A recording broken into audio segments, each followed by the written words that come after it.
A multi-billionaire oil magnate sat in silence as arrogant Wall Street executives mocked his intelligence, confident he couldn't understand them without his translator. But when the sheikh suddenly fired off a furious ultimatum in native Arabic, the executives froze in terror. Then, the lowly waitress clearing their plates cleared her throat. The crystal chandeliers of the St. Regis Hotel in New York cast a cold, diamond-hard light over the Astor suite. At $12,000 a night, the private dining room was reserved for kings, diplomats, and the kind of corporate titans who moved global markets before their morning espresso. Daisy adjusted the collar of her starched white uniform, her hands trembling slightly. At 26, she was supposed to be working in international diplomacy. She had spent 4 years in Amman, Jordan, working as a crisis negotiator and liaison for a highly respected international NGO. She had brokered deals between hostile factions and negotiated supply drops in war zones. But life had a cruel sense of humor. A devastating stroke had left her father requiring round-the-clock care, and the crushing weight of the American healthcare system had swallowed her modest savings in a matter of months. Now, instead of negotiating peace treaties, she was serving Wagyu beef to billionaires to keep her family afloat. "Listen to me, and listen carefully," Richard, the frantic floor manager, hissed as he paced behind the heavy mahogany doors of the suite. "Tonight is not a regular service. Inside that room is Roland Spencer." Daisy knew the name. Everyone in Manhattan finance knew Roland Spencer. He was the CEO of Vanguard Pinnacle, an apex private equity firm populated almost entirely by ex-Goldman Sachs partners and Ivy League alumni. He was notorious for his ruthless business tactics and his explosive temper. "Spencer is hosting Sheikh Tariq Al-Qasimi," Richard continued, dabbing his sweating forehead with a silk handkerchief. "The Sheikh is the chairman of one of the largest sovereign wealth funds in the United Arab Emirates. Spencer is pitching a $4 billion infrastructure merger. If a fork clinks too loudly, if a wine glass is filled a millimeter too high, Spencer will have my head, and I will personally ensure you never work in hospitality again. Do you understand, Daisy?" "Perfectly, Richard," Daisy said, her voice steady and practiced. She picked up the heavy silver tray, loaded with flutes of imported sparkling water. "You are a ghost," Richard reminded her, opening the doors. "You do not speak. You do not make eye contact. You are furniture that serves food." Daisy glided into the room. The Astor suite was stiflingly opulent, smelling of expensive leather, Tom Ford cologne, and desperation. Roland Spencer sat at the head of the table. He was a silver-haired man in his late 50s, wearing a bespoke Brioni suit and a Rolex Daytona that caught the chandelier's light. Flanking him were his 2 top executives, David and Spencer, younger, equally ruthless replicas of their boss. Opposite them sat Sheikh Tariq Al-Qasimi. He was a striking man, likely in his early 50s, wearing a pristine white kandura and a traditional gutra. His face was unreadable, his dark eyes sharp and observant. Beside him sat a younger man with a notepad, Youssef, his official interpreter. As Daisy poured the water, she immediately sensed the toxic dynamic in the room. Roland was speaking in a loud, patronizing tone, treating the sheikh less like a respected business partner and more like a massive, walking ATM. "You see, Youssef, please explain to His Excellency that our algorithmic trading models at Vanguard are completely insulated from regional market volatility," Roland said, gesturing wildly. He didn't even look at the sheikh. He only made eye contact with the interpreter. Youssef nodded politely and translated the sentence into standard Arabic. The sheikh listened, his face an impassive mask, and offered a brief, quiet reply in Arabic. "His Excellency understands," Youssef translated smoothly, but he inquires about the liquidity of the underlying assets in the fourth quarter. Roland rolled his eyes, a microscopic movement that Daisy caught as she served the Osetra caviar. "David," Roland muttered under his breath, turning slightly to his right. "Show him the projections, and keep it simple. I don't think this guy understands the complexities of Western derivatives. He's used to pulling money out of the sand." David smirked. "Right, let's dumb it down for the oil money." Daisy's hand tightened around the silver serving tongs. Her Arabic was flawless, specifically the Levantine and Gulf dialects she had immersed herself in for years. She knew perfectly well that the Sheikh, while perhaps not speaking fluent English, was a highly educated man. The sheer disrespect radiating from the vanguard executives made her stomach churn. For the next hour, the agonizing charade continued. Roland and his team presented their glossy pitch decks, smiling warmly at the Sheikh while slipping snide, degrading comments to each other in rapid-fire English. "Look at him staring at the prospectus," Spencer whispered to Roland as Daisy cleared the appetizer plates. "I bet he's just looking at the pictures. God, dealing with these Middle Eastern guys is exhausting. They just want their egos stroked." "Just keep smiling, Spence," Roland murmured, taking a sip of his Montrachet. "Once he signs the memorandum, we take our management fees and let his fund absorb the toxic debt. He's just a checkbook in a thobe." Daisy felt a flush of anger hit her cheeks. She kept her head bowed, stepping back into the shadows near the heavy velvet curtains. She looked at Sheikh Tariq. His eyes were fixed on the prospectus, but she noticed something the Wall Street wolves hadn't. His jaw was tight. His eyes weren't wandering. They were tracking Roland and Spencer's micro-expressions. He was absorbing the tone, the body language, and the unmistakable stench of arrogance. The main course arrived, perfectly seared Wagyu ribeye with truffle reductions. The tension in the room was beginning to shift. Roland was growing impatient. He had expected the Sheikh to be dazzled by the presentation and eager to commit to the $4 billion deal. Instead, the Sheikh had remained infuriatingly calm, offering only brief, non-committal responses through Youssef. "Listen, Youssef," Roland said, leaning over the table, his fake smile beginning to crack. "We need to secure a verbal commitment tonight. We have other institutional investors begging for a piece of this portfolio. Please impress upon the Sheikh that this is a fleeting opportunity. He needs to pull the trigger." Youssef turned to the Sheikh and translated the aggressive sentiment, softening the edges slightly out of respect. Sheikh Tariq slowly placed his silver fork on his plate. The soft clink seemed to echo in the massive suite. He picked up his linen napkin, dabbed his mouth, and then turned to Youssef. He spoke quietly, but firmly. Youssef looked surprised. He nodded, closed his notebook, and stood up. "His Excellency requests that I step outside for a moment to take a private phone call regarding his itinerary," Youssef said smoothly. "He wishes to review the final pages of the prospectus himself." Roland frowned, but forced a nod. "Of course. Tell him to take his time." Youssef bowed slightly and left the Astor suite, the heavy mahogany doors clicking shut behind him. The room was suddenly engulfed in a suffocating silence.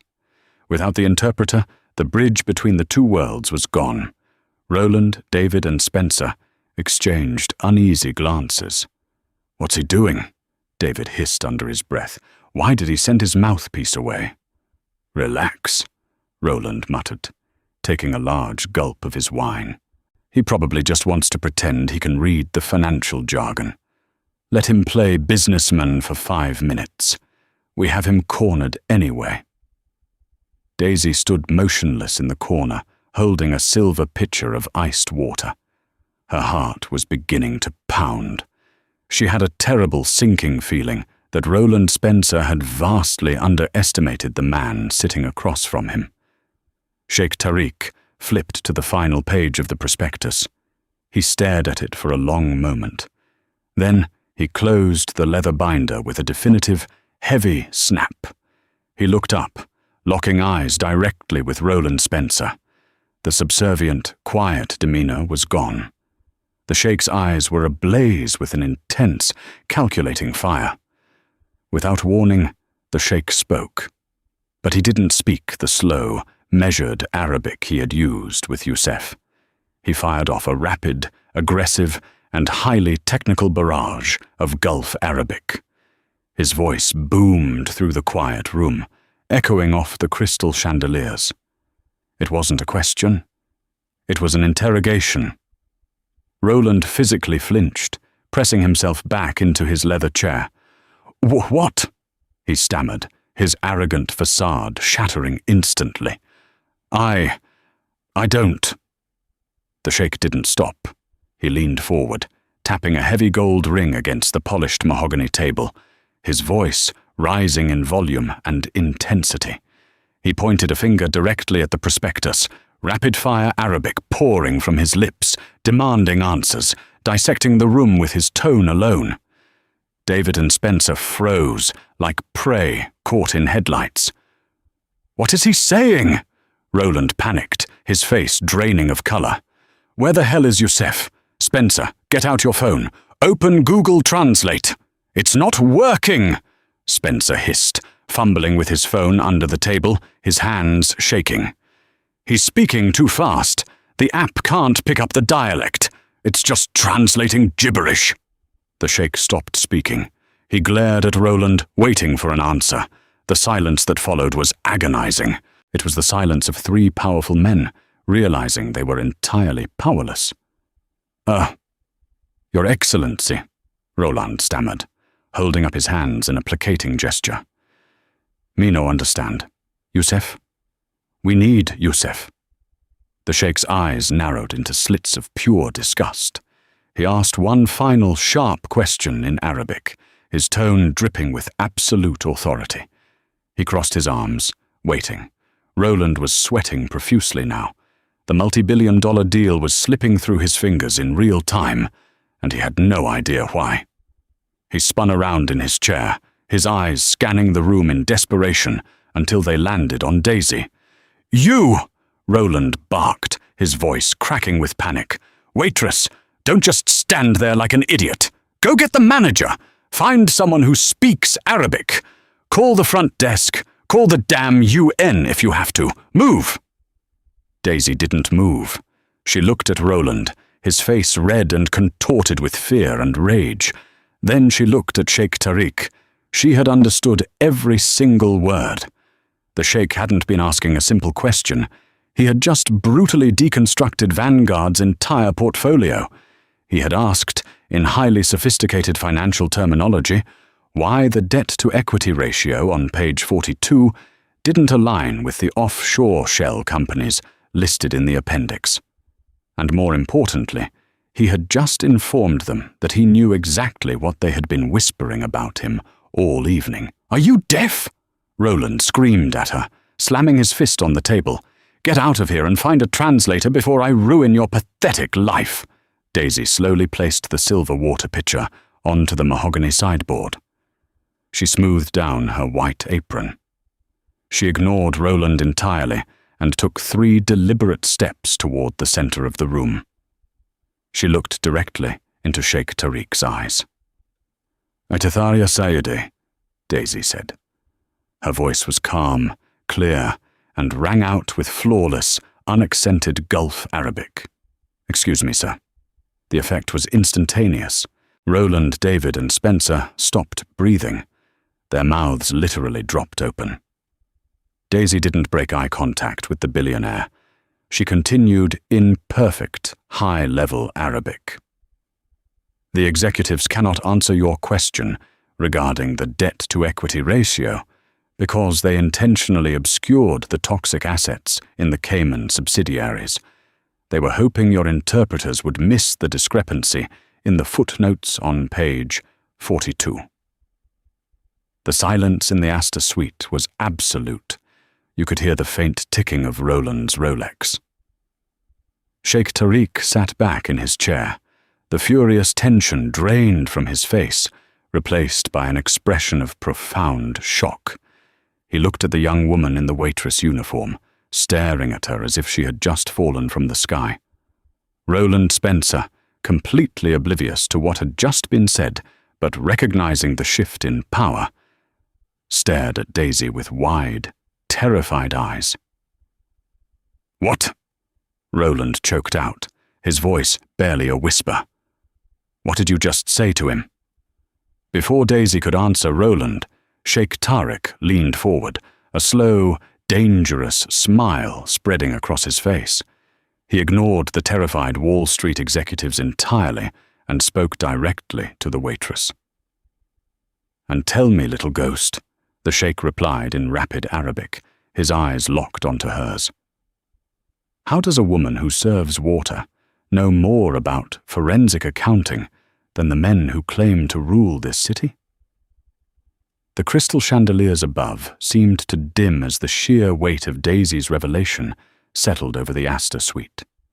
She stood tall, the crisp white cotton of her uniform feeling less like a servant's livery and more like armor. "I was not always a ghost, Your Excellency," Daisy answered in flawless, melodic Arabic, her voice steady despite the adrenaline roaring in her ears. "Before my father suffered a severe aneurysm, forcing me back to the United States to manage his medical care at Mount Sinai Hospital, I spent 4 years in Amman. I was an international crisis negotiator for the Global Relief Initiative. Tracking misappropriated funds and navigating deceit was my daily reality. I know a predatory financial structure when I see one." Sheikh Tariq's eyes widened slightly, a flicker of profound respect crossing his usually impassive features. He looked at the waitress, no, the negotiator, standing before him. "What is she saying?" Roland Spencer suddenly exploded, his panic violently breaking the spell. He pushed himself out of his heavy leather chair, his face a splotchy, furious crimson. "Spencer, David, do something! Get the hotel manager in here right now! This bitch is trying to ruin the deal!" Spencer fumbled for his phone, his hands shaking so violently he dropped it onto the plush carpet. David sat frozen, staring at Daisy as if she were holding a live grenade. "You!" Roland pointed a trembling, manicured finger at Daisy. "I don't know what kind of stunt you're pulling, you little nobody, but you are done. I'm going to have you blacklisted from every establishment in this city. I'll sue you for corporate espionage. You are going to rot in debt for the rest of your miserable, pathetic life." Daisy didn't flinch.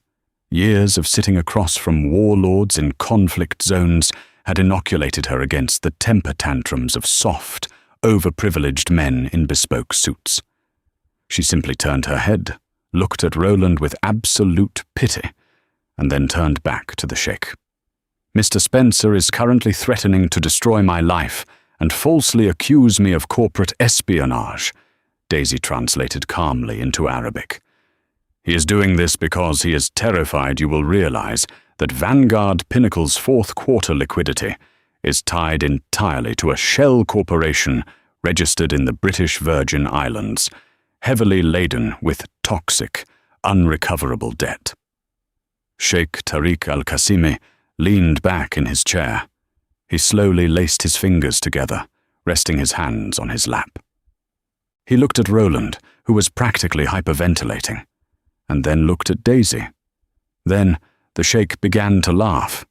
It wasn't a polite, social chuckle. It was a deep, resonant, and genuinely amused laugh that echoed off the mahogany walls.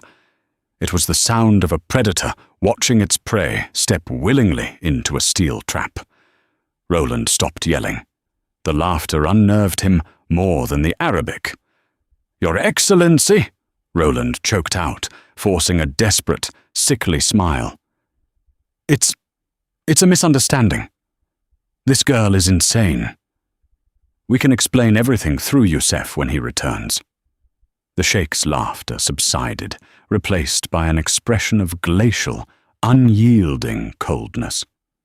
He picked up his linen napkin, wiped a microscopic drop of condensation from his water glass, and placed the cloth precisely on the table.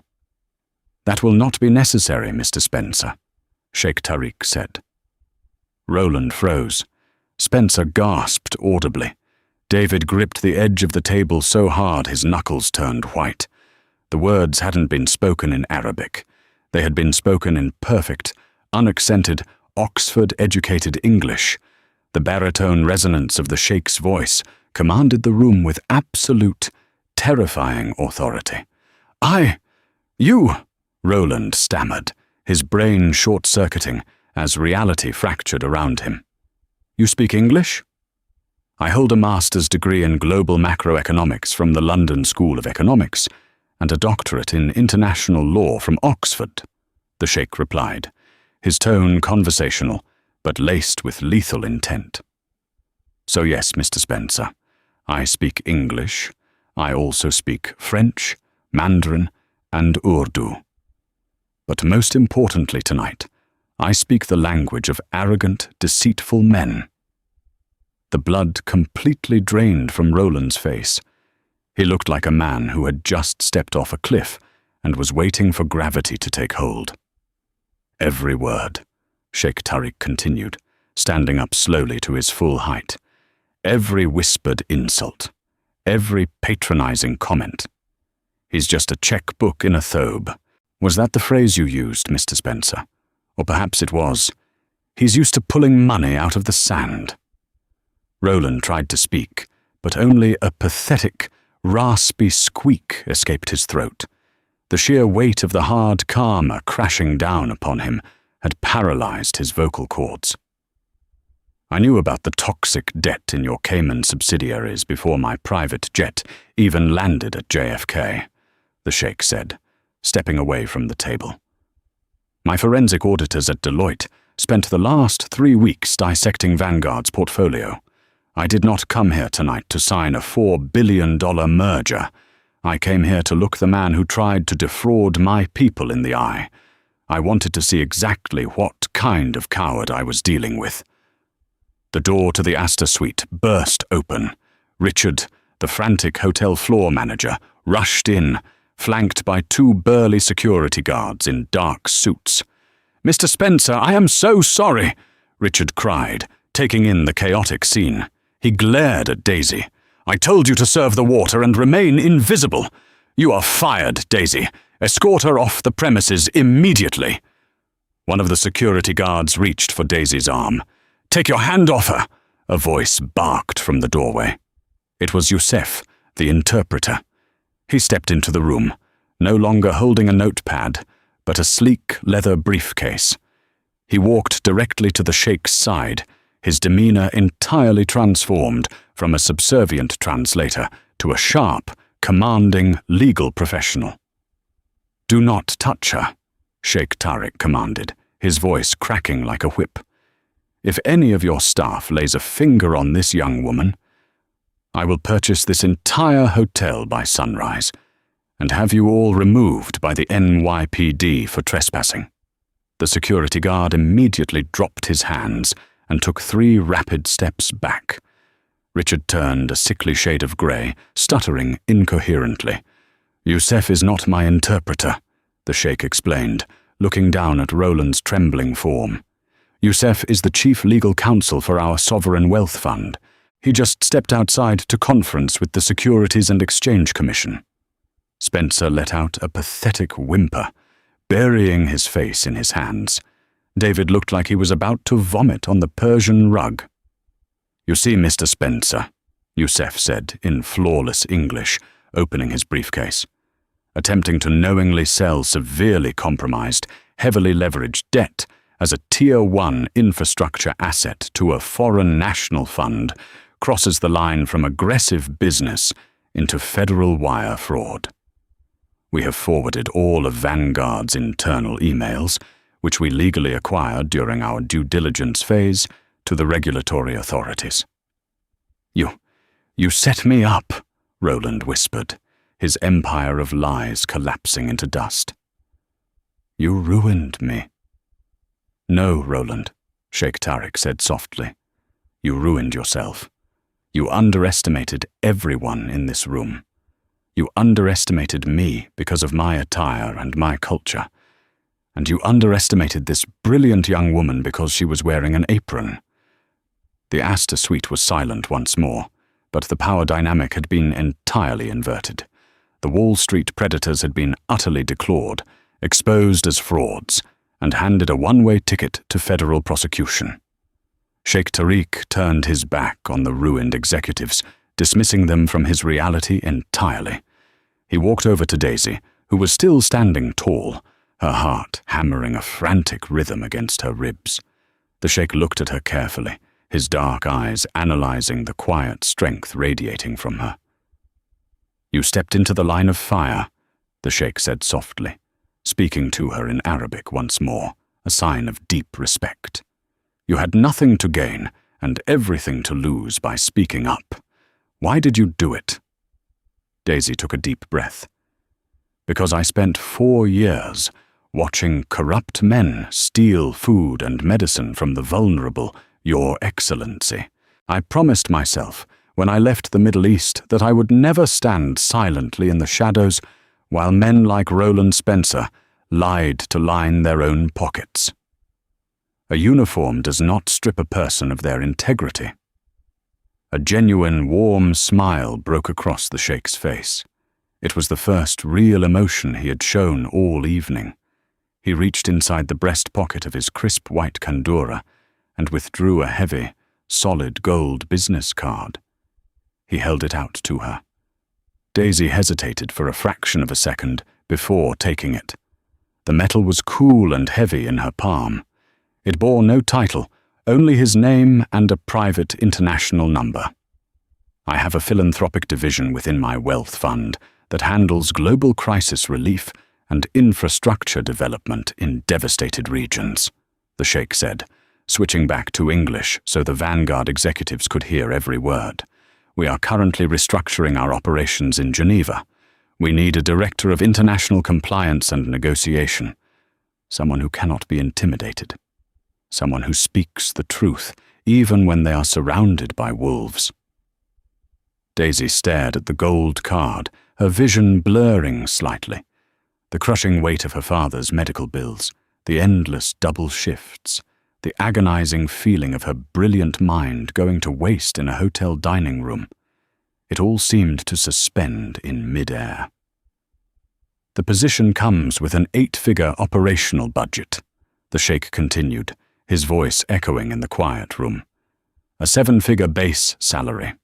And most importantly, comprehensive, unrestricted global medical coverage for your immediate family.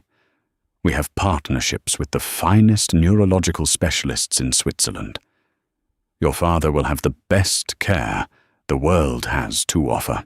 Roland let out a ragged, choking gasp from his chair. He was watching a waitress being handed a life he could only dream of, directly after she had orchestrated his total destruction.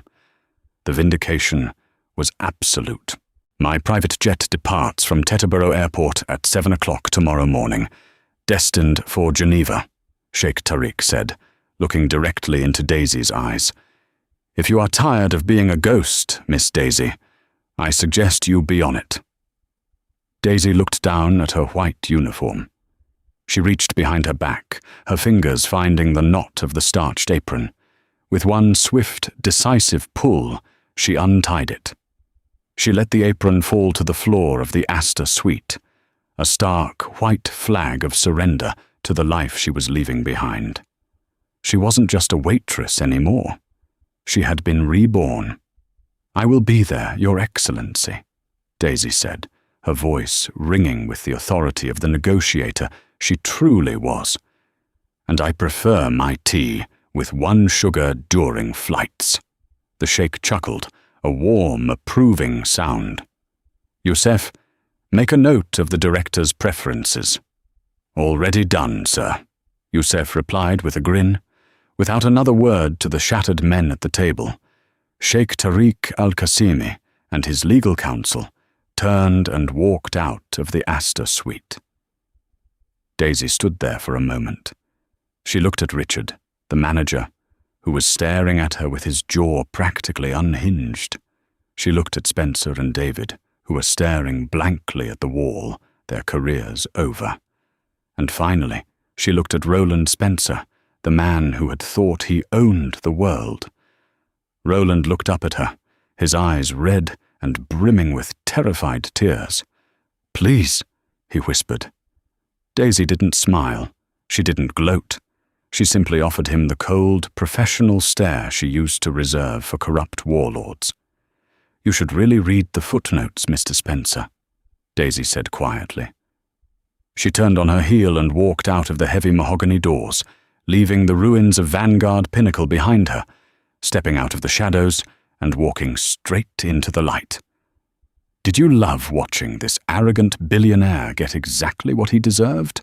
Daisy's epic comeback proves that true power isn't about the suit you wear, but the courage to speak up when it matters most. If this story of brutal hard karma and ultimate vindication gave you chills, hit that like button. Share this story with someone who loves a brilliant plot twist, and subscribe for more incredible revenge stories.